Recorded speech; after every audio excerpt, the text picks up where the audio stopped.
Is Mr. Nolan. Thank you, Mr. Chairman, and welcome to the committee. Thank you.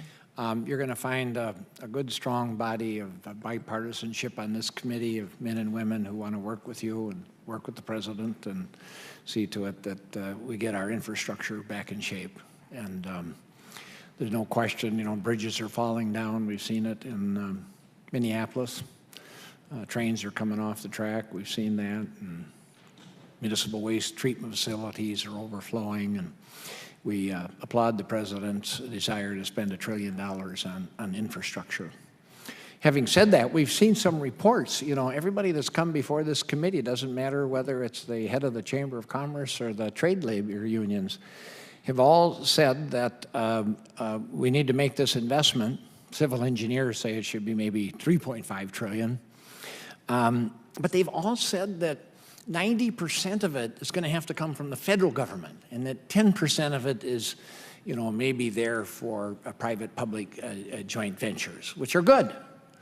I hear reports that the president's talking about 90% of it coming from the private sector and only 10% from the federal. So, number one, I'd be curious to have you respond to that. And then, being a bit more parochial, we've witnessed where our rural airports and our rural regional airports, back in Minnesota, airports like Brainerd and Hibbing and Bemidji and whatnot, are just essential for our business growth and job growth and economic opportunity. And then the president has submitted a budget calling for cuts and or elimination in those essential air service funds for these smaller regional hubs. So, and now we're talking about privatization of the whole system. How would you respond to those two questions, and how are you going to do that? How are you going to protect our small regional airports? How are you going to get this job done? Expecting 90% of the money to come from the private sector when everybody that's come before this committee has said just the opposite. He just flipped it. It's actually not 90%. The president, the administration has put forward a proposal for $200 billion. Also, on top of that will be some sale of government assets, and then leverage it up to $1 trillion. Yeah, excuse me, so that'd be 20% as opposed to the 10%. I will use your figure. The 20% will probably be a incentivized program, kind of like seed capital, and it will be given to the state and local municipalities.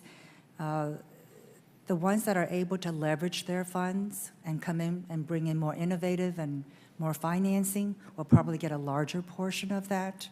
So we've always had those incentivized programs in place, and it's ended up accounting for like 10%, not 80%. Actually, the amount of federal funding for highway projects and bridges is actually about 14% overall. So the majority of funds have actually come from the state and local. And in terms of incentivizing, there are states that don't allow private sector investments in public infrastructure. And so the private sector is actually discriminated against if they so wish to invest in public infrastructure. Part of that would be to encourage states who don't currently allow public-private partnerships to be able to participate.